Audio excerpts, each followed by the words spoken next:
Dinner complete করার পর এখন আমরা চলে এসেছি ছাদে।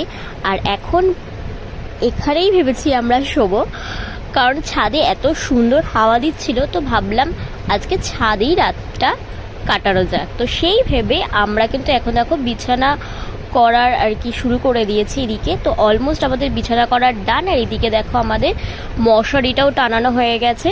তো রাতে আমরা এখানেই শুচ্ছি, যদিও রাতটা পুরো কাটাতে পারিনি। মিনিমাম 2 ঘন্টা থাকার পর আমরা কিন্তু আবার নিচে চলে গেছিলাম, কারণ এত মশা লাগছিল।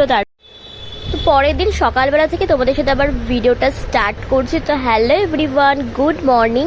তো সকালবেলায় ঘর থেকে বাইরেটা দেখতে এতটাই সুন্দর লাগছিল। তো দেখো চারিপাশে পুরো গাছপালা, আর এখানে কিন্তু প্রচুর আমও রয়েছে, এখানে লিচু গাছও আছে, দেখতে কিন্তু আবার বেশ ভালো লাগছিল।